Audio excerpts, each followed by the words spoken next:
दूसरा पत्रोस 1:19 पढ़ो। दूसरा पत्रोस 1:19। और हमारे पास जो भविष्यद्वक्ताओं का वचन है वह इस घटना से दृढ़ ठहरा, और तुम यह अच्छा करते हो जो यह समझकर उस पर ध्यान करते हो कि वह एक दिया है जो अंधियारे स्थान में उस समय तक प्रकाश देता रहता है जब तक कि पौ ना फटे और भोर का तारा तुम्हारे हृदयों में ना चमक उठे। भोर का तारा। अभी हम अंधेरा में चल रहा है। नबूवत एक रोशनी की तरह है।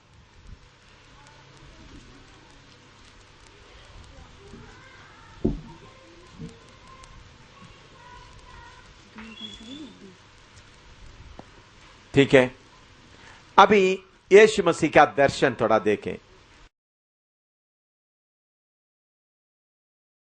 सब लोग अपना बाइबल लेकर के देखें, क्योंकि आजकल बहुत लोग यीशु को देख रहा है। और यीशु का कैसा है उनका दर्शन है?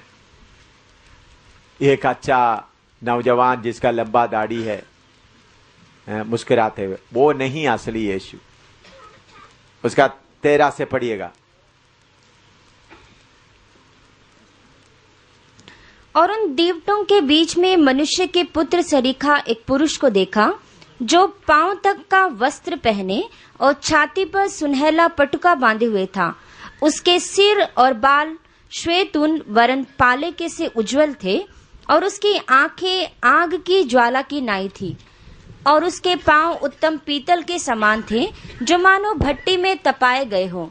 और उसका शब्द बहुत जल के शब्द की नाई था, और वह अपने दाहिने हाथ में 7 तारे लिए हुए था, और उसके मुख से चोखी 2 धारी तलवार निकलती थी, और उसका मुंह ऐसा प्रज्वलित था जैसा सूर्य कड़ी धूप के समय चमकता है। इधर में पहला पद, वो जो कैंडल स्टिक या दीवट कौन से कलीसिया है करके नीचे लिखा है, उसका 20वां पद पढ़िएगा। अर्थात उन 7 तारों का भेद जिन्हें तूने मेरे दाहिने हाथ में देखा था, और उन 7 सोने की दीवटों का भेद, वे 7 तारे 7 कलीसियाओं की 7 तारे 7 कलीसिया। उसके बीच में कौन चल रहा है? प्रभु यीशु। यीशु चलते समय अच्छी तरह थोड़ा देखें, सेवक लोग ध्यान से। हालेलुया। थोड़ा प्रार्थना करो ये बात आपको समझ में आने के लिए।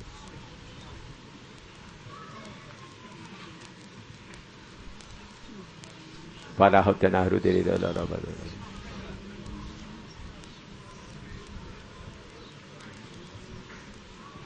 हाँ पढ़ो, सेवक लोग अच्छी तरह ध्यान से समझना। पढ़ो 13 पद। और उन दीवटों के बीच में मनुष्य के पुत्र सरीखा एक पुरुष को देखा जो पांव तक का वस्त्र पहने। पांव तक का वस्त्र पहना। क्या है? पांव तक का वस्त्र पहना है। याचकों का, ये मैं शारीरिक वस्त्र के बारे में नहीं बताता हूं। पांव तक, इसका मतलब कोई भी नंगापन नहीं। पांव तक का वस्त्र पहना, आपको मालूम है? पांव पूरा डामने। मेरा अभी देखो, ये तकरीबन पांव तक का है। ये साइड देखो, पांव तक का मतलब पूरा नंगापन। क्या है? हम यीशु मसीह कलीसिया में, अभी ये 7 कलीसिया के बीच में यीशु कैसा चल रहा है? पांव तक का वस्त्र पहना हुआ। उसका मतलब थोड़ा सा भी नंगापन नहीं।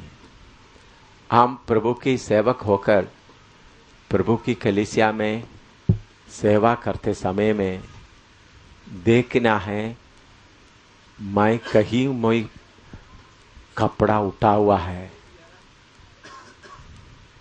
आपका बातचीत के द्वारा, काम के द्वारा कभी कभी आपका कपड़ा थोड़ा क्या हो जाता है? उठ जाता है। नंगापन दिखता है। तो हर सेवा करने वाला प्रभु की सेवा करने के पहले सबसे पहले क्या करना है? पूरा वस्त्र पहना हुआ होना चाहिए। समझ में आ रहा है? आपका व्यक्तिगत जीवन में, क्योंकि पवित्र कलीसिया में नंगापन के लिए कोई जगह नहीं। आप हो सकते हैं आपका बातचीत के द्वारा थोड़ा नंगापन आ गया, पति पत्नी आपस में झगड़ा किया, थोड़ा नंगापन आ गया, पैसा लेने देने में गड़बड़ किया, थोड़ा नंगापन आ गया। मेरे प्यारों, यीशु मसीह कलीसिया में कैसा आया है? पांव तक वस्त्र पहने। मैं आपसे विनती करता हूं, बाइबल में आप थोड़ा नोट करें। आप कभी भी सेवा करते समय में पांव तक वस्त्र पहना हुआ होना है। पांव तक वस्त्र। मैं ये शारीरिक कपड़े के बारे में नहीं बोल रहा हूं, लंबा कुर्ता पहनो वो नहीं बोल रहा हूं। आत्मिक तौर पर देखते समय में बिल्कुल नंगापन नहीं होना। मैं मेरे जीवन में आज तक ये करते आ रहा हूं। मैं मेरा पत्नी के साथ में रहते, पत्नी मेरे साथ उधमपुर में रहते समय में कितने बार हम झगड़ा करते हैं, लेकिन आज तक एक बार भी पत्नी से झगड़ा करने के बाद जाकर प्रचार नहीं किया। मैं मेरा पत्नी के पास जाएगा। मेरा पत्नी कितने बार थोड़ा सा नाटक जैसा किया, जब मैं माफी मांगने के लिए जाएगा तो उन्होंने थोड़ा सा डिले करेगा, देरी करेगा। फिर मैं उसके कंधे पर ऐसा हाथ रखा, अम्मी माफ करो माफ करो, तो फिर बोलेगा मुझे मालूम था आएगा मेरे पास माफी मांगने के लिए। क्यों? मैं यीशु के कलीसिया में जाते समय में पांव तक वस्त्र पहना हुआ होना है।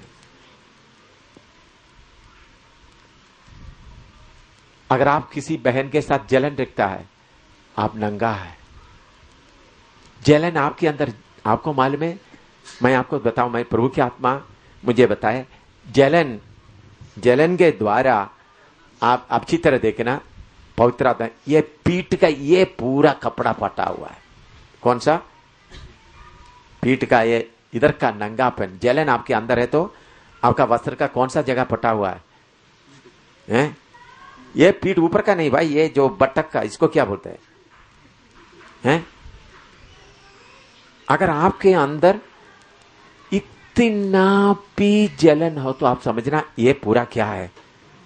नंगा है। पवित्र आत्मा मुझे अच्छी तरह सिखाया है, एक एक पाप का एक एक जगह है। जलन इतना गंदा है। आप समझ लो, आप कपड़ा पहन के जाए, इधर में कोई कपड़ा नहीं है तो कैसा रहेगा आपका? बोलो। अगर आपके अंदर 1% जलन हो तो आप नोट करके, इधर में आपका कपड़ा नहीं है। व्यभिचार वगैरह हो, व्यभिचार और तो इधर का कपड़ा नहीं है। किधर का? सामने का। यह नंगा है।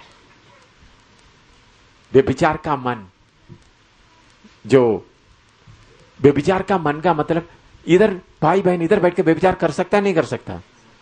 बोलो। अभी भाई बहन इधर बैठा, भाई मैं इधर बैठ कर वचन प्रचार कर रहा हूं, इधर बैठ के व्यभिचार कर सकता नहीं कर सकता?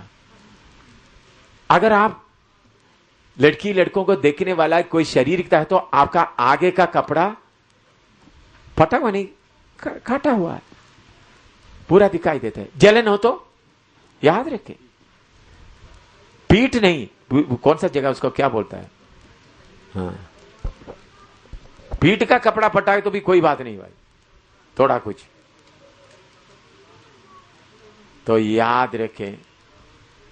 यीशु के कलीसिया में आते वक्त पूरा पूरा पाँव तक का वस्त्र। मैं मेरे प्यारों, अभी भी आते समय मेरा कपड़ा दे करके आया प्रभु, मेरा बातचीत से द्वारा या कोई मेरा कपड़े में कोई, मैं हमेशा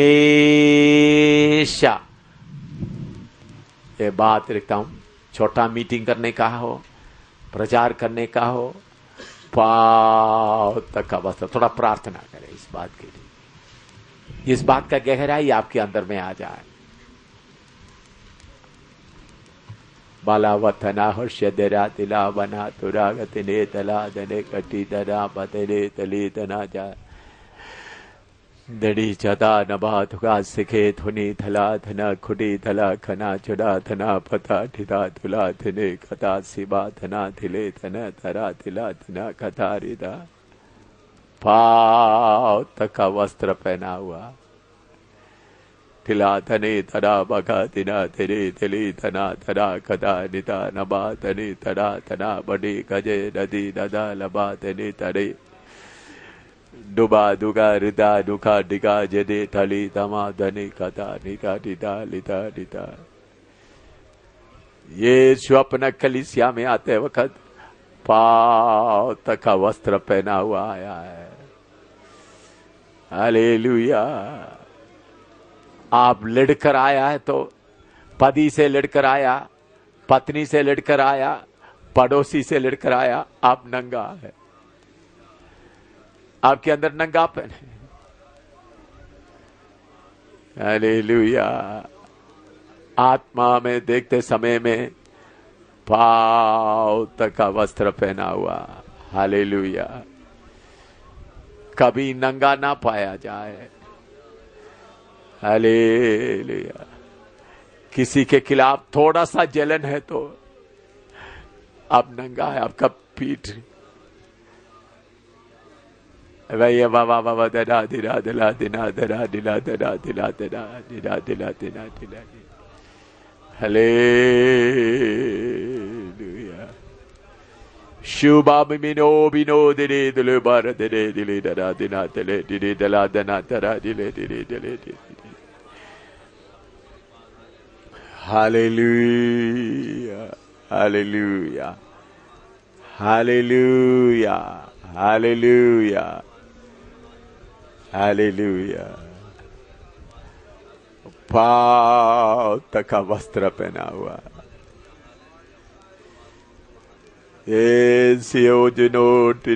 मैं हमेशा ये बात मेरे अंदर में लगे रहता है। ये स्वप्न कलीसिया में आते समय में पाँव तक वस्त्र पहना हुआ है। हालेलुया। पाँव तक वस्त्र पहना हुआ। अभी आप गहराई में बातें बताता हूं। प्रभु के कानून है, याजक भी हो, उन्होंने अपना कपड़ा नहीं पहनना प्रभु के मंदिर में। याजक का कपड़ा पहनकर ही किधर आ सकता है? प्रभु के घर में सेवा में आ सकता है। तो याजकों को दो कपड़ा है। एक मंदिर में आते समय में याजक का कपड़ा, घर में जाते समय में उन्होंने अपना कपड़ा थोड़ा कुछ, लेकिन याजक का पूरा कपड़ा उतारता नहीं था। तो हमेशा हम प्रभु के कदमों पर आते समय में हम क्या करता रहना? याजकों का कपड़ा पहनना। पुराना नियम का इस्राएल का मंदिर उनके बीच में, तो हम लोग खुद मंदिर बना हुआ, तो हमारा सेवा हमेशा कपड़ा पहना हुआ। याजकों का दो कपड़ा का अनुमति था, हमको कितना कपड़ा है? हमेशा हम क्या है? एक ही कपड़ा, रात का भी हो, दिन में भी हो, प्रचार करने के समय में भी हो, या बाथरूम में जाते समय भी हो, या बाजार में जाते समय हमको क्या है? एक ही कपड़ा। पढ़िए याजकों का कपड़ा, निर्गमन 28 का 4 पढ़िएगा। 28 का 4, एक्सोडस 28:4। और जो वस्त्र उन्हें बनाने होंगे वे ये हैं, अर्थात सीनाबंद और एपोद और जामा, 4 खाने का अंग रखा, पुरोहित का टोप और कमरबंद। ये ही पवित्र वस्त्र तेरे भाई हारून और उसके पुत्रों के लिए बनाए जाएं कि वे मेरे लिए याजक का काम करें। याजकों का कपड़े के बारे में आपको सिखाया? मेरे ख्याल में सिखाया है? नहीं सिखाया, रह गया। ठीक है। पवित्र स्थान के बारे में पूरा नहीं सिखाया ना। ठीक है, याजकों की सेवा नहीं सिखाया। हाँ, याजकों का कपड़ा है, उसमें अलग अलग कपड़ा है, तो वो बाद में अभी सिखाने के मौका नहीं मिला, तो बाद में अभी सिखाएंगे, प्रभु समय देगा तो एक एक कपड़ा है पूरा। अभी पहला सामुएल 15 का 27 पढ़िएगा। पहला सामुएल 15 का 27। फर्स्ट सामुएल 15:27। तब शमूएल जाने के लिए घूमा और शाऊल ने उसके बागे की छोर को पकड़ा और वह फट गया। हाँ, तो सामुएल नबी को भी क्या है? अपना कपड़ा है। याजक को अपना कपड़ा है, नबी को भी। तो सामुएल का कपड़े के ऊपर कौन पकड़ लिया? शाऊल पकड़ा। इसे इतना मैं पकड़ना चाहता हूं, शाऊल को भी, शामुएल को भी अपना नबी का कपड़ा है।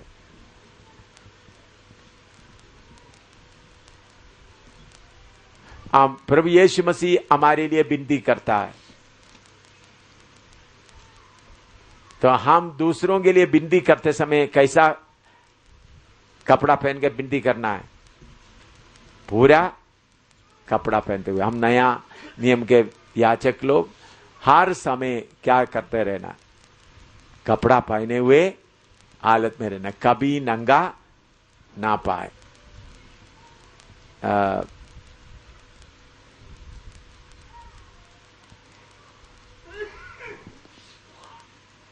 कपड़ा पहनते हुए हमारा काम क्या है?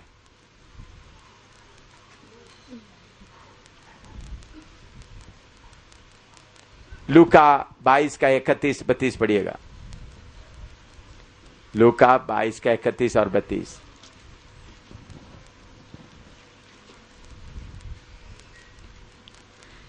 शमौन, हे शमौन, देख शैतान ने तुम लोगों को मांग लिया है कि गेहूं की नाई फटके, परंतु मैंने तेरे लिए विनती की कि तेरा विश्वास जाता ना रहे, और जब तू फिरे तो अपने भाइयों को स्थिर करना। हाँ, मैंने शैतान तुमको पकड़ने के लिए कोशिश किया, मैंने क्या किया? तुम्हारे लिए विनती किया। इब्रानी 13 का 17 पढ़िएगा।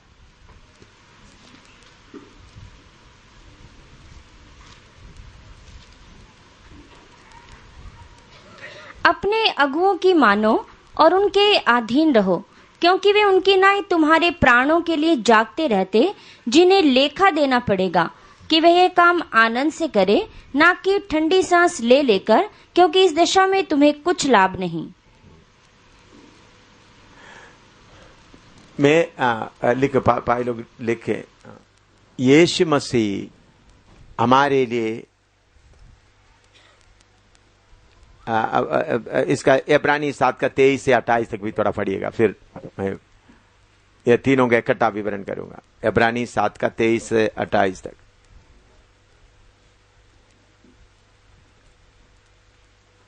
वे तो बहुत से याजक बनते आए, इसका कारण यह था कि मृत्यु उन्हें रहने नहीं देती थी, पर यह युगान युग रहता है, इस कारण उसका याजक पद अटल है। इसीलिए जो उसके द्वारा परमेश्वर के पास आते हैं, वह उनका पूरा पूरा उद्धार कर सकता है, क्योंकि वह उनके लिए विनती करने को सर्वदा जीवित है। विनती करने के लिए सर्वदा जीवित है। पहला यूहन्ना 2 का 1 और 2 भी पढ़िएगा। पहला यूहन्ना 2 का 1 और 2। हे मेरे बालकों, मैं ये बातें तुम्हें इसलिए लिखता हूँ कि तुम पाप ना करो। यदि कोई पाप करे तो पिता के पास हमारा एक सहायक है, अर्थात धार्मिक यीशु मसीह, और वही हमारे पापों का प्रायश्चित है, और केवल हमारे ही नहीं वरन सारे जगत के पापों का भी। अभी ये तीनों वचन नोट करो। नोट करने के बाद इकट्ठा मैं विवरण करना चाहता हूं। एक पॉइंट मैंने आपको बताया, कपड़ा किधर तक होना है, और दूसरा बात मैंने बताया हमेशा एक कपड़ा पहने रहना। यीशु मसीह पत्रोस को बोलता है तुमको अच्छी तरह, दोबारा मैं बताता हूं, हमेशा क्या पहना, कपड़ा पहने रहना। दूसरा पांव तक पहनना। तीसरा बात है हम बिंदी करना। बिंदी करते समय में यीशु मसीह पिता के सामने बिंदी करता है। उनका बिंदी काली बिंदी नहीं, उन्होंने कीमत देने के बाद बिंदी करता है। इसी मुताबिक आप सेवा में आए, प्रभु आपके साथ कोई भाई बहन दिया है तो पहले उनका पाप का कीमत आप अपने ऊपर उठाना है। इब्रानी 13:17 में लिखा, अभी लिखा है, पढ़ा है, अभी सुन। तुम्हारे प्राणों के लिए क्या करते रहता है, जागते रहता है।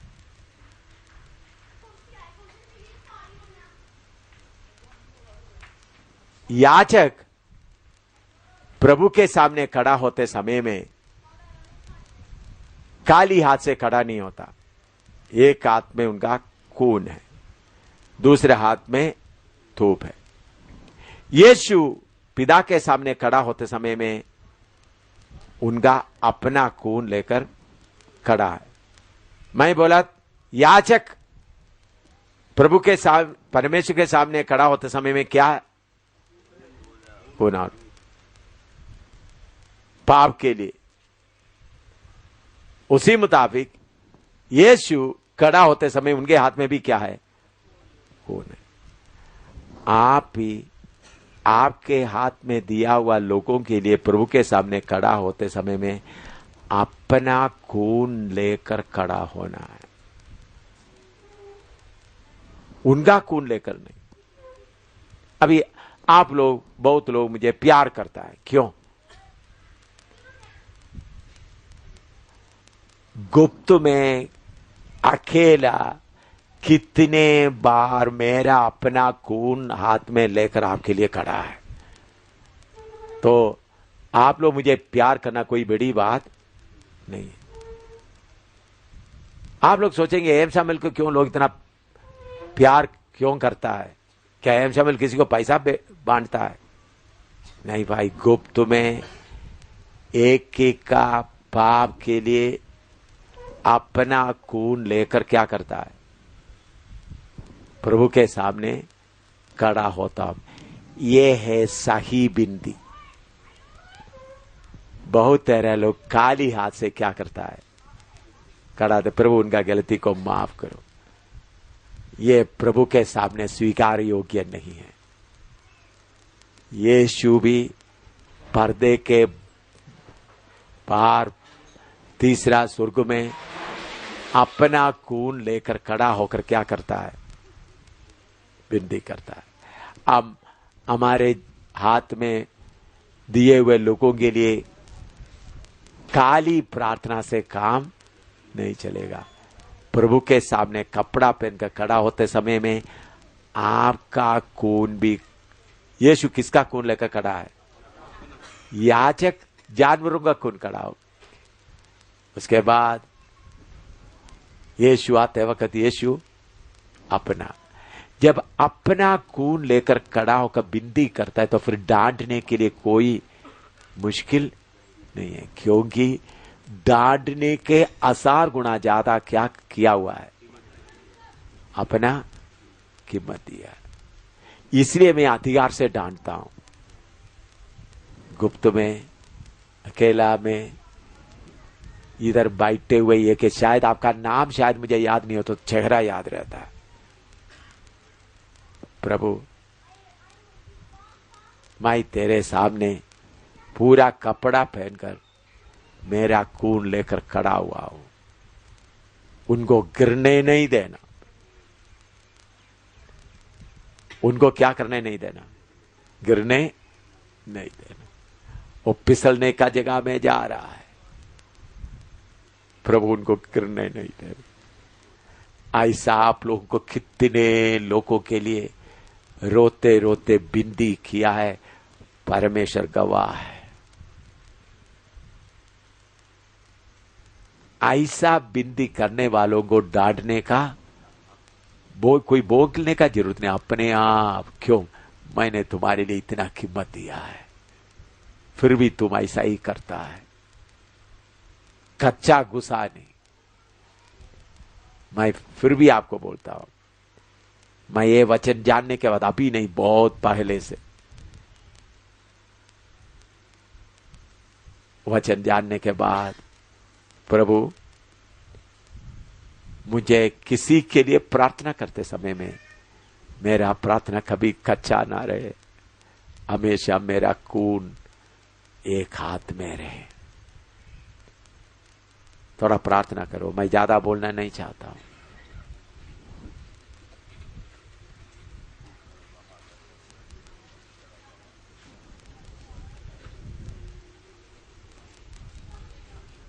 क्या आप अपना खून लेकर,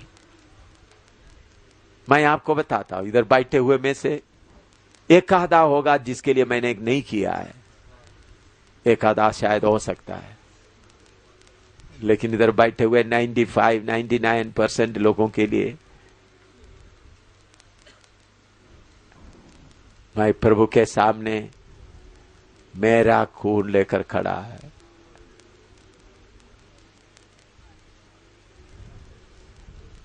मेरा खून लेकर खड़ा है।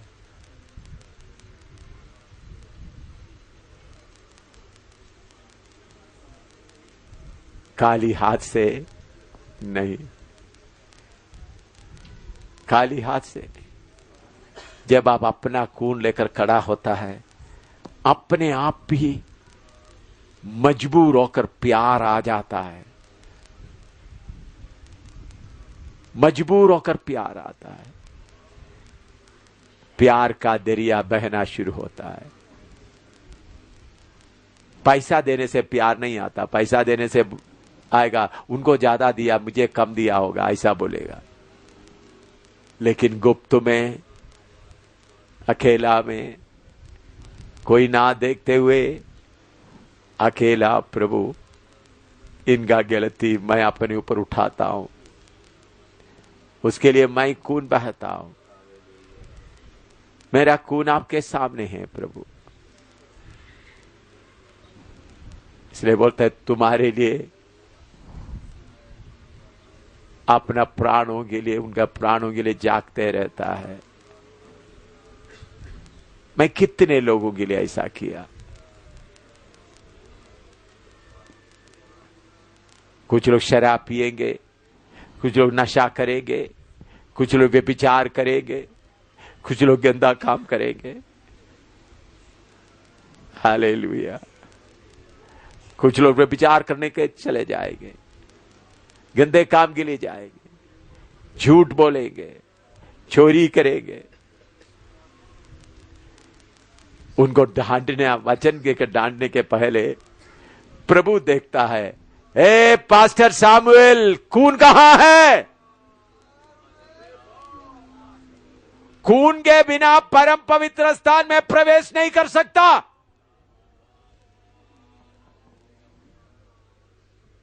प्रार्थना धूप सिर्फ लेकर नहीं जा सकता, दूसरे हाथ में खून होना चाहिए। किसका खून? तुम्हारा खून। बाना दरा बारा दना दरा दिला दना दरा दाना। आप प्रार्थना सिर्फ है तो अंदर प्रवेश नहीं कर सकता परम पवित्र स्थान में। परम पवित्र स्थान में प्रवेश करना है तो आपका एक हाथ में खून होना, दूसरे हाथ में धूप। जानवरों का खून नहीं, अपना खून। प्रभु ये बहन के लिए मेरा खून आपके सामने, ये भाई के लिए मेरा खून आपके सामने, ये सेवक के लिए मेरा खून आपके सामने। अपना खून लेकर खड़ा होना है।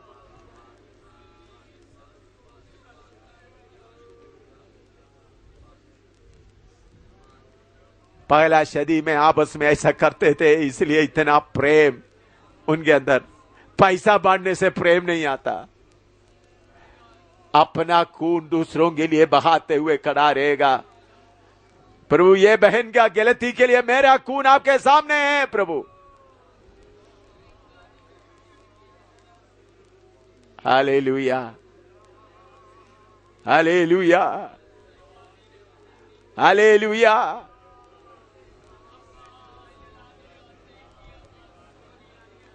हालेलुया। हम याजक के तौर पर एक काम प्रभु के लिए करें। माना थुरा शतारी तना तला वतनी तना तला। जब आप दूसरों के लिए अपना खून लेकर खड़ा होता है, तब उस व्यक्ति को अपने आप ही आपके लिए प्यार आएगा। अंदर से एक प्यार खींचेगा।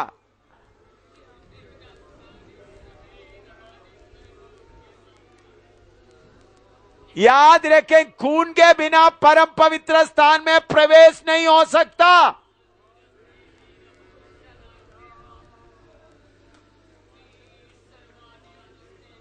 एक एक के लिए अपना खून लेकर खड़ा हो जाए। जिसके लिए आप प्रार्थना करते हैं उनके लिए खून लेकर खड़ा हो जाए। और जानवरों का खून नहीं, आपका खून। आप इधर बैठकर अपना कलीसियाओं के लिए, अपने जीवित सेवक को दिया, उनके लिए उनका पाप कितना उठाया, थोड़ा सोचें, प्रार्थना करें। ये गलती हमसे दूर हो जाए, हमारा सुखा प्रार्थना का आदत खत्म हो जाए।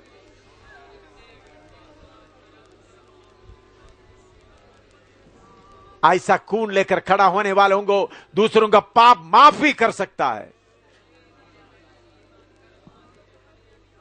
किसी ने पाप किया है, वो बोलेगा प्रभु मेरा खून देख, मैं इनका पाप को माफ करता हूं।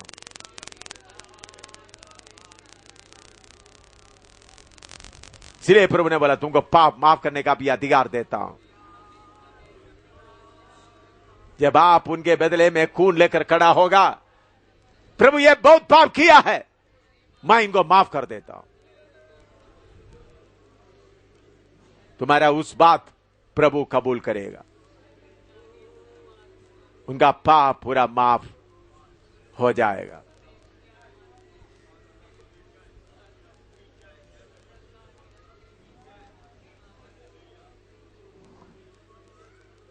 मैं कितने लोगों के लिए फूट फूट कर रोया, अपना खून प्रभु के हाथ में रखते हुए, सामने रखते हुए। कितने बार प्रभु से बोला प्रभु उनका सजा मेरे ऊपर आने दो। सजा देना जरूरी है, मेरे ऊपर दो, उनको छुड़ाओ। प्रकाशित वाक्य 1:13।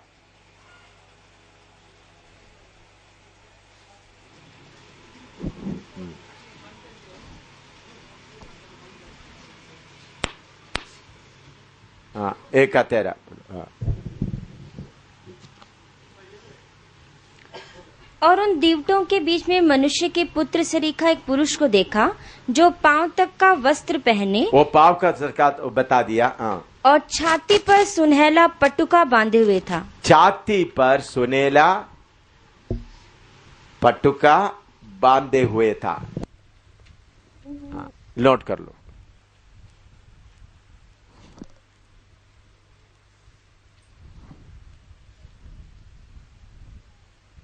प्रकाशित वाक्य 15 का 5 और 6 पढ़िएगा। प्रकाशित वाक्य 15 का 5 और 6।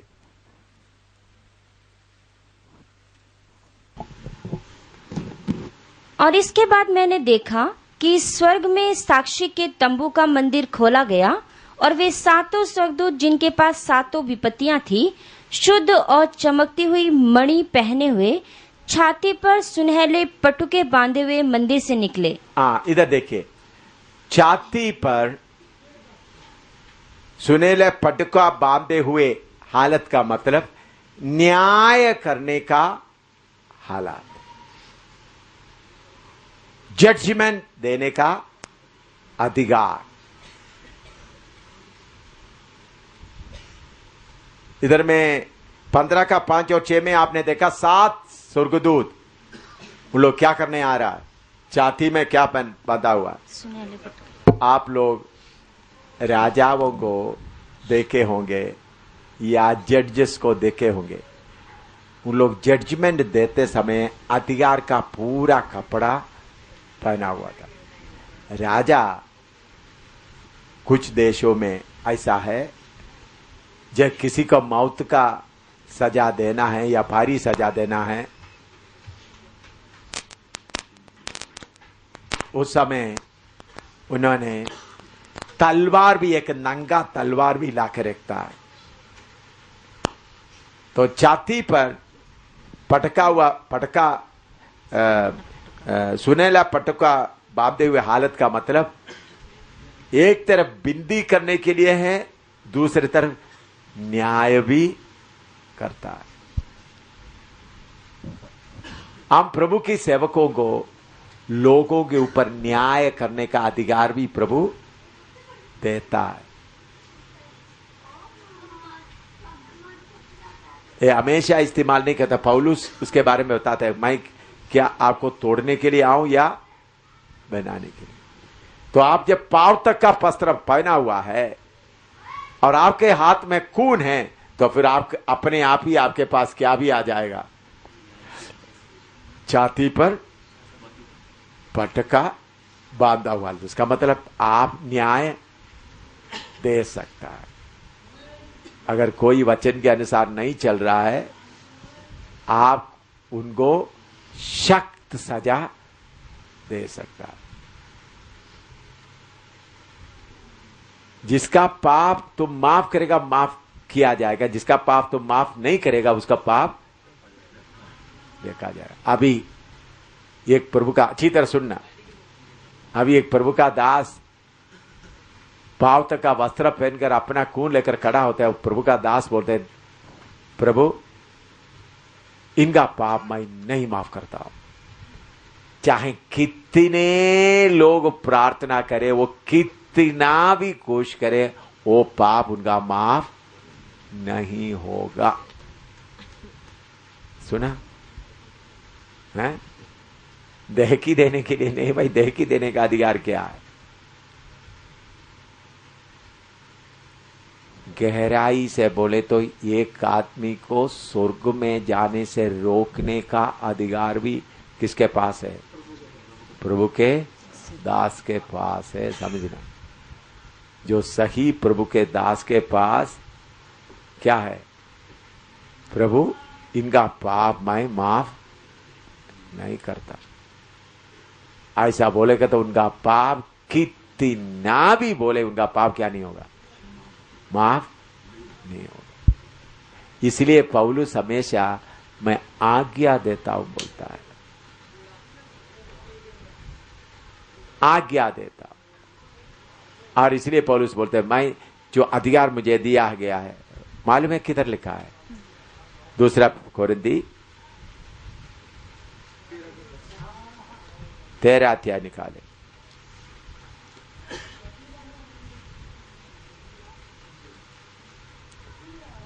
उसका 10 पढ़िएगा। दूसरा कोरिन्थी 13 का 10। इस कारण मैं तुम्हारे पीठ पीछे ये बातें लिखता हूँ कि उपस्थित होकर मुझे उस अधिकार के अनुसार जिसे प्रभु ने बिगाड़ने के लिए नहीं पर बनाने के लिए मुझे दिया है, कड़ाई से कुछ करना ना पड़े। हाँ, देखिए उधर में लिखा हुआ बात में थोड़ा सा गड़बड़ है। प्रभु ने दिया हुआ अधिकार के द्वारा मैं आपको बिगाड़ना नहीं चाहता हूं, बल्कि बनाना चाहता हूं। हिंदी में लिखते समय उसको बिगाड़ने के लिए नहीं, तो उस अधिकार के साथ मैं आपको क्या बनाना चाहता हूं, बनाना चाहता हूं। तो सेवकों, देश के लोगों को भी आप सजा दे सकता है, गांव के लोगों को भी आप सजा दे सकता है, हिंदुस्तान का प्राइम मिनिस्टर को भी आप सजा दे सकता है, चीफ मिनिस्टर को भी आप सजा दे सकता है। सुन रहा है? हो सकता है, नहीं हो सकता, बस एम समल वैसे ही बोल रहा है? आप सर्वशक्तिमान परमेश्वर के सामने खड़ा हुआ सही सेवक है तो क्या कर सकता है? देश को सजा दे सकता है, बारिश रोक सकता है, गर्मी बढ़ा सकता है, मिनिस्टर को अपना कुर्सी से उतार सकता है। आपको ये शायद सुनते सुनते क्या होगा, हैं? आप सुनते सुनते ये कैसा हो सकता है?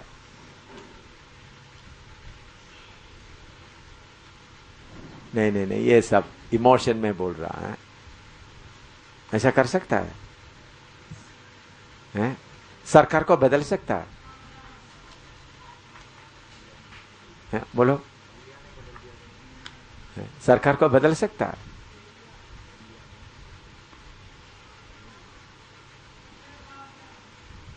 पब्लिक में हम कर सकता है। आप लोग जो पुराने लोग हैं उनको शायद याद होगा, त्यागी बिल लेके आया था। उस वक्त मोरारजी देसाई प्राइम मिनिस्टर था। दिल्ली में राजा गार्डन में हमारा बड़ा क्रूसेड चल रहा है। पॉल पिल्लई जो दिल्ली का जो बड़ा बाइबल स्कूल का, बाइबल कॉलेज का, वो हमारा मीटिंग का कोऑर्डिनेटर था। पॉल पिल्लई कोऑर्डिनेटर था। उन्होंने कोऑर्डिनेटर करके उनका बहुत लोग हाजिर हुए थे। मेरे ख्याल में करीबन 15,000 से ज्यादा लोग थे, कम से कम 15,000 होगा। उस वक्त त्यागी बिल था। उस वक्त शनिवार का शाम को प्रभु ने मुझे बोला, भारत सरकार के ऊपर न्याय करो। क्या बोला प्रभु ने? मैं प्रार्थना करके जाते समय में, भारत सरकार के ऊपर न्याय ऐलान करो, declare judgement on the government of India. क्या बोला प्रभु? डिक्लेयर। मैं रूम में प्रार्थना कर रहा था, शाम को प्रचार करने के लिए जा रहा था। प्रभु ने डिक्लेयर जजमेंट। तो मैंने उस वक्त यही बाइबल था, कवर दूसरा था, ये बाइबल उठा के उस वक्त मैंने बोला, मोरारजी देसाई अमेरिका में से उन्होंने सफर शुरू किया, इतवार को सुबह आना। मैंने बोला, अगर ये त्यागी बिल आगे ले आना चाहता तो सर्वशक्तिमान परमेश्वर के तौर से ये आज्ञा है, मोरारजी देसाई का गवर्नमेंट गिर जाएगा। पक्का कच्चा इसी हिंदी में, अंग्रेजी में मैं बताया, the government of Morarji Desai will collapse, will fall down. आपको मालूम है, ये बहुत लोग इसमें भी रिकॉर्ड किया था। मोरारजी देसाई, मैं शनिवार रात को बोला है प्रचार में, बाइबल उठा के स्टेज में चलते चलते प्रचार किया। तो मोरारजी देसाई सुबह हुआ, शाम को मोरारजी देसाई रेसिग्नेशन दे दिया। सोमवार सुबह पेपर में क्या आ रहा है? मोरारजी देसाई सरकार गिर गया। बोलकर मोरारजी देसाई अमेरिका से बहुत प्लान बनाकर आए थे। तो हम दासों के मुंह पर प्रभु ने कितना, आप क्या पहना हुआ है?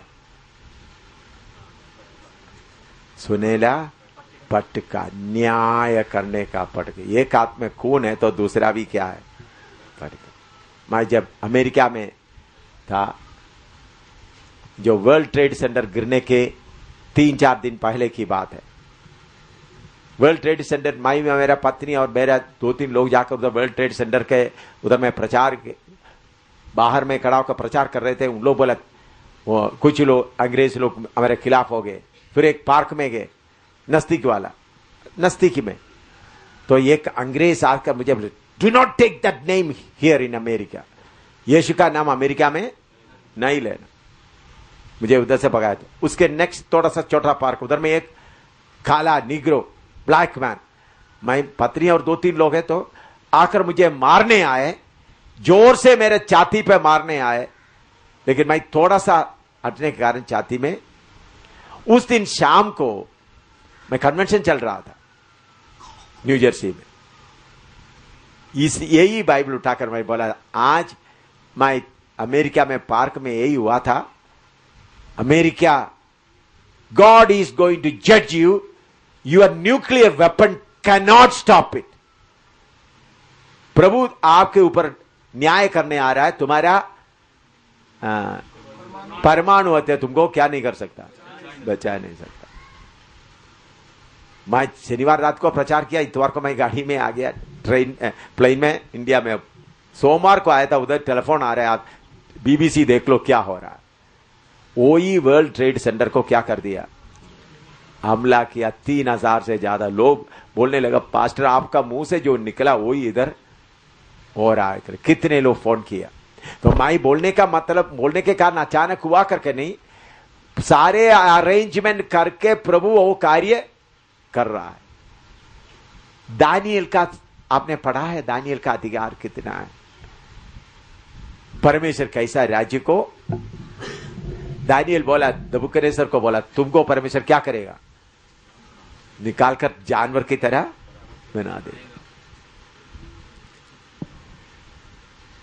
मैंने तेकेल फारसी, उसका मतलब कौन बताया, दानियल।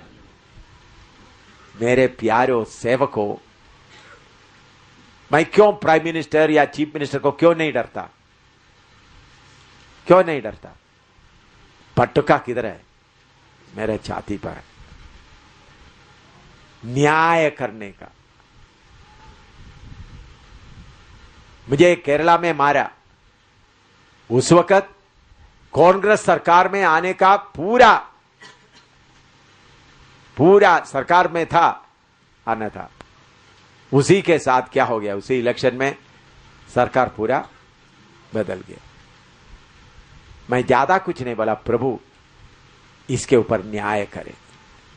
मेरे प्यारों, सेवकों के ऊपर प्रभु ने दिया हुआ अधिकार कितना है आप समझना। लेकिन उसके पास आपके लिए पांव तक आपका क्या होना है, कपड़ा होना है। दूसरा, आपके हाथ में क्या होना है, लहू। किसका लहू, अपना लहू।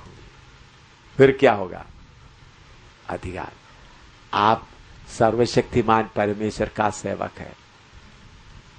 इलेक्शन आप रोक सकता है, कर सकता है, गड़बड़ी आप डाल सकता है, बीमारी डाल सकता है, सरकार को उल्टा पुल्टा कर सकता है। आप किसका सेवक है? स्वर्ग और पृथ्वी का परमेश्वर का सेवक है। समझ में आ रहा है? तो अभी पांव तक का वस्त्र पहने रहना, दूसरों के लिए अपना खून लेकर खड़ा होना। तीसरा क्या है, अधिकार। सेवा कौन सा है, अधिकार। पौलुस ऐसा सेवा किया था, नहीं किया? पतरस, मेरे प्यारों, पतरस बोला, अनन्या सफीरा को बोल दिया, जिन्होंने तुम्हारा पति को ले गया तुमको भी ले जाएगा। हालेलुया। अधिकार का सेवा का समय आ गया। थोड़ी देर अब प्रार्थना करने जा रहा है। आपको प्रभु ने दिया हुआ अधिकार कितना है आपको मालूम है? वो 6 लोग जिन्होंने सोना चांदी उनके पास नहीं था, रोमी हुकूमत को पलटा दिया, याचक यहूदी कौम को क्या कर दिया? पलटा दिया, न्याय करने लगा। थोड़ा प्रार्थना शुरू करो। अधिकार का सेवा प्रकट होने दो। अधिकार का सेवा प्रकट होना तो क्या क्या देना है। चावल खाने या रोटी खाने नहीं आया, न्याय करने आया। बेशक हमारे पास कुछ भी नहीं है, लेकिन अधिकार हमारे पास है।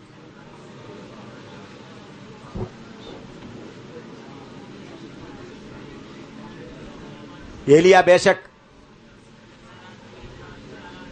चट्टान के पास जाकर छुपा हुआ है, लेकिन अधिकार उनके हाथ में है। जब तक वो नहीं बोलेगा बारिश नहीं आएगा। बेशक विधवा के पास जाकर निंदा बदनामी सहते हुए रह रहा है, अधिकार उनके पास है।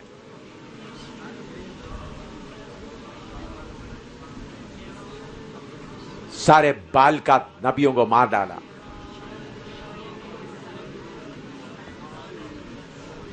हिंदुस्तान में सही परमेश्वर प्रकट हो जाए और सही सेवक भी प्रकट हो जाए।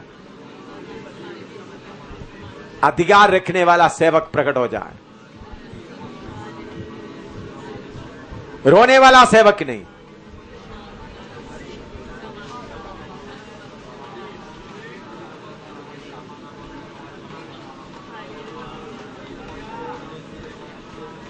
देश को नाप नाप कर आजाद करने वाला सेवक। देखते हो कि हमारे पास सब कुछ है,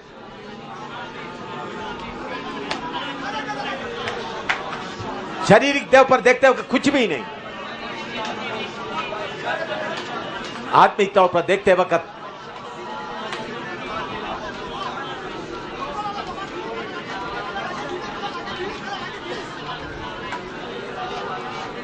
हालेलुया, हालेलुया। शैतान उसका फौज को नाक रगड़ाना, हुकूमतों को नाक रगड़ाना।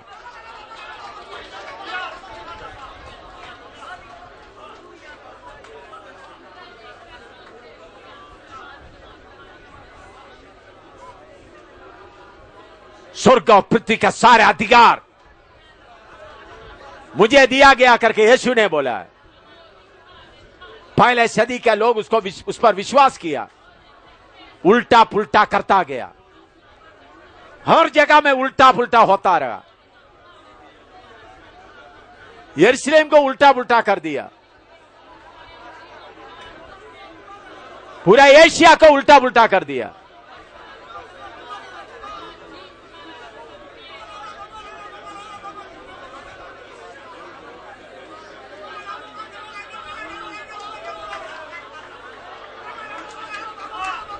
अधिकार लेने वाला सेवक खड़ा रहे। सेवक लोग अपना अधिकार लें।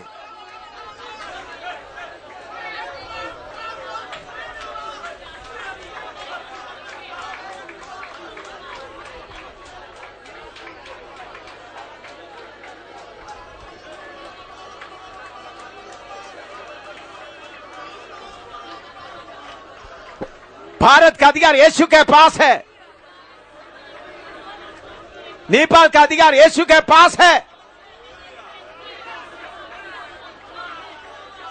भारत का कोने कोने का अधिकार यीशु के पास है,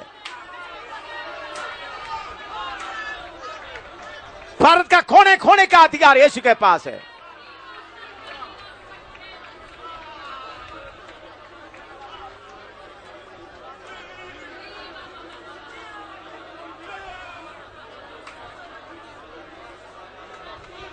पांव तक वस्त्र पहनो, हाथ में अपना खून लो, छाती पर पटका बांधो। हालेलुया। शारीरिक बातों के लिए परदेशी, बाकी बातों के लिए अधिकारी। शारीरिक बातों के लिए परदेशी, बाकी बातों के लिए अधिकारी है, राजा है।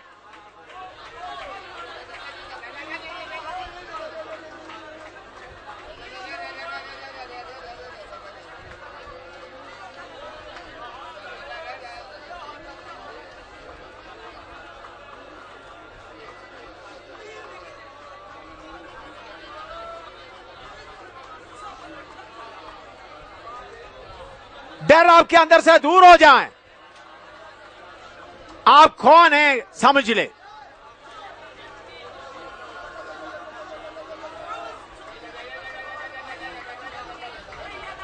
एक एक सेवा करने वाला समझिए आप कौन है। आप किसी का मेहरबानी से नहीं आया।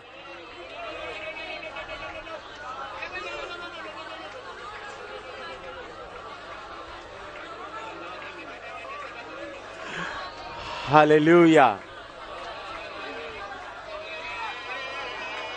प्रभु यीशु बोला, मैं अपना कलीसिया बनाऊंगा, मैं बनाऊंगा। कौन रोक सकता है? किसको हिम्मत है रोकने के लिए?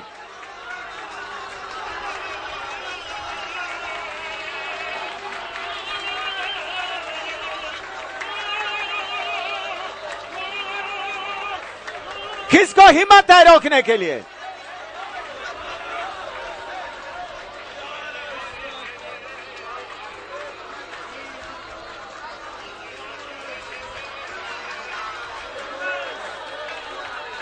अथो लोग सब इकट्ठा आ जाए, उसके ऊपर न्याय किया जाएगा।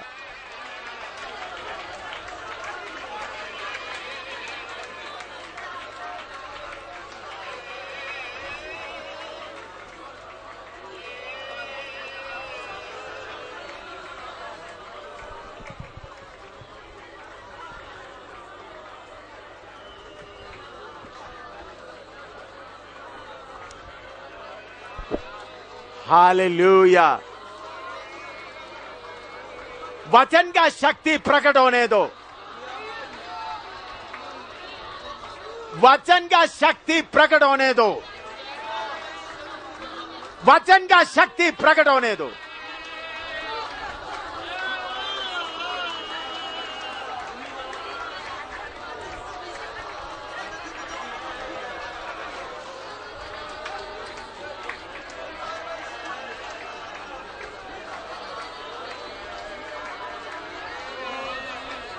हालेलुया। वचन का शक्ति प्रकट होने दो। परमेश्वर का मुंह का निकला हुआ वचन का शक्ति प्रकट होने दो।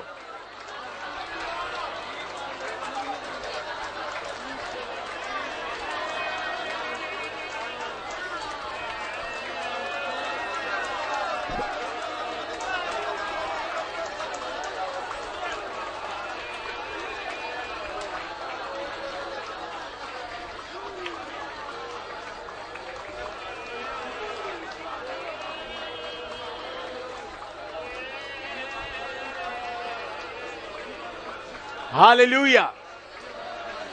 अंधकार का सारा अड्डा तोड़ा जाए।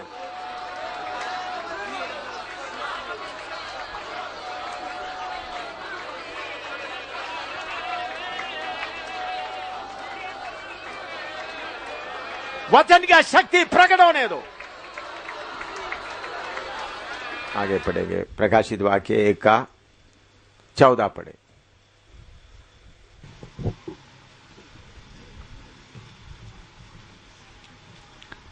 उसके सिर और बाल श्वेत ऊन वरन पाले के से उज्जवल थे। और उसके सिर और बाल श्वेत और ऊन वरन पाले को से उज्जवल थे, पाले के से hairs were white like wool.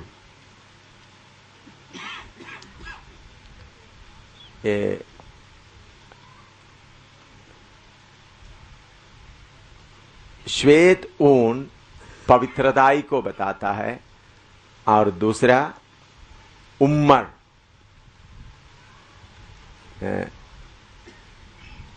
Daniel 7:9 पढ़िएगा।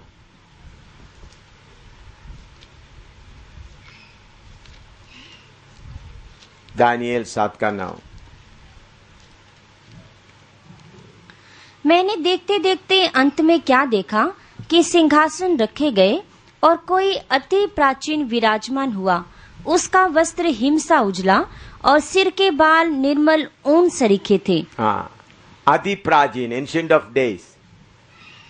तो बाल, सफेद बाल एक पवित्रताई को दिखाता है, दूसरा कितना पुराना है, एंशिएंट ऑफ डेज, आदि प्राचीन। इंग्लिश में एंशिएंट ऑफ डेज या हिंदी में बोलते वक्त अति प्राचीन। इसका मतलब उससे प्राचीन और कोई नहीं है, अति प्राचीन, उसे प्राचीन और कोई नहीं, अति प्राचीन।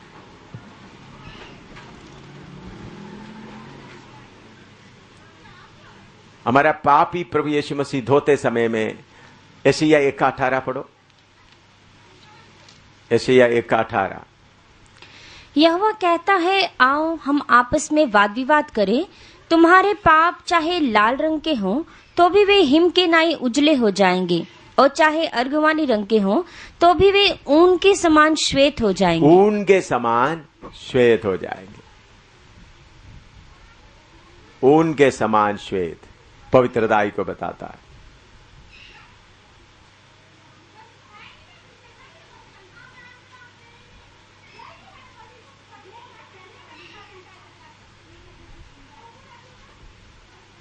यूहन्ना 5:22 पढ़िएगा।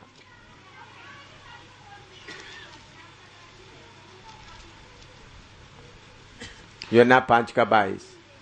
और पिता किसी का न्याय भी नहीं करता, परंतु न्याय करने का सब काम पुत्र को सौंप दिया है। न्याय करने का सब काम किसको सौंपा है? पुत्र को। प्रभु यीशु मसीह का सिर देखते समय में पहले हमने कपड़े को देखा, फिर अभी सिर को देख रहा है। तो उनको सिर कैसा है? पिता का सिर की तरह सफेद है। उनका बाल कैसा है? सफेद। आप लोग ये जो फोटो में जो यीशु को देखते हैं उसका बाल कैसा है? हैं? काला नौजवान है, काला नौजवान का रूप बना के रखा है। इधर में यीशु का चेहरा देखते वक्त कैसा? यीशु का सिर देखते वक्त कैसा है? सफेद ऊन। अभी उनका आंख देखें, प्रकाशित वाक्य 14 का आंख, और उसकी आंखें आग की ज्वाला की नाई थी। हाँ, आप बहुत तेरा लोग यीशु को देखता है, कैसा देखते हैं? यीशु आपको देखकर प्यार से रो रहा है, हैं? एक बहन मेरे पास आकर बोलती, मैंने यीशु को रोज देखता हूं। एक बहन जम्मू का ही, जम्मू के इधर, अभी इधर नहीं बैठा है, आप लोग इधर बैठे हुए लोगों के बारे में नहीं सोचना। एक बहन मुझे बोला, देखो पास्टर जी, मैं यीशु को रोज देखता हूं, तो यीशु मुझे देखकर मुस्कुराता है और मुझे बेटी बुलाता है। मैं बहुत खुश हूं। मैं यीशु को ऐसा देखकर मैं बहुत आराधना भी करता हूं, मुझे बहुत अच्छा लगता है। तो मैंने बोला ठीक है, वो यीशु आपको क्या क्या करता है मुझे बता देना। फिर आकर बोलते, देखो आज यीशु आकर मेरे साथ लेट गया। अभी आपको मालूम है, मुझे ऐसा लगा मैं स्वर्ग में रह रहा हूं। बाद में उस यीशु से उनको छुड़ाने के लिए मुझे बहुत मेहनत करना पड़ा। उस यीशु से उनको छुड़ाने के लिए बहुत मेहनत पड़। दूसरा कोई संस्था से उन्होंने यीशु को कबूल किया था, दूसरा कोई, फिर बाद में उनको तौबा करके दोबारा बपतिस्मा लेकर ठीक करके लाया।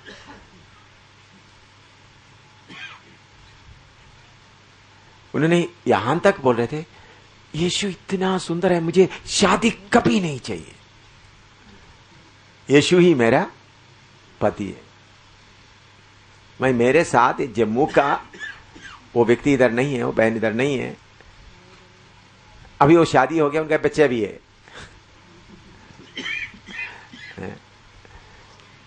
बोला मुझे, तो मैं तमाशा के लिए नहीं बोल रहा हूं, धोखा देने के लिए यीशु का रूप में बहुत शक्तियां आते हैं। धोखा देने के लिए यीशु का रूप लेकर मुस्कुराते हुए प्रेम से आता है। आपका प्यार उनसे हो जाता है, जैसा शिव आता है, आकर बहुत प्यार से आकर रहता है। वो यीशु नहीं है। यीशु का रूप इधर में देखते, उनका आंख कैसा है, आपको देखकर रो रहा है, उनका आंख कैसा है, बोलो पढ़ो। आग की ज्वाला, आग का ज्वाला की तरह ही यीशु का आंख। तो ये फोटो में जो आता है वो सब शैतान है, आपको धोखा देने के लिए उस रूप लेकर आया है। मैंने ऐसा कई लोगों को छुड़ाना पड़ा, एक नहीं कई लोगों को। कुछ सेवकों के पास आकर यीशु बातें करता है, दिनकरन के पास आकर यीशु बातें करता है। ऐसा आप लोग, ऐसा बीमारी आप लोगों को किसी को है, यीशु आपके पास आता है, आपको दर्शन देता है। अभी पब्लिक में मत बताओ, बाद में आकर मुझे बताओ, शर्म के मारे पब्लिक में मत बताओ। तो ऐसा कोई फोटो, ये सब शैतान आपको धोखा देने के लिए क्या करता है, मुस्कुराता हुआ प्रेम से। एक बहन मुझे अस्पताल में, हैदराबाद में अस्पताल में पढ़ा हुआ, पढ़े लिखे हैं, एक क्लास 1 ऑफिसर है, सीरियस बीमारी से। उन्होंने बोला, प्रभु यीशु मसीह आकर बीमारी के बिस्तरे में मैं पड़ा हुआ था, यीशु ऐसा हाथ ऐसा दिखाया, तो यीशु के हाथों से रोशनी ऐसा आ गया मेरे शरीर में, लगा मैं ठीक हो गया। तो मैंने पूछा, साईं बाबा तो नहीं आया? बहन एकदम झटका में हो गया, अभी बिस्तरा में पड़ी है। मेरे से क्या पूछा, पास्टर जी कल रात को यीशु आया, मैं इतना खुश हो गया।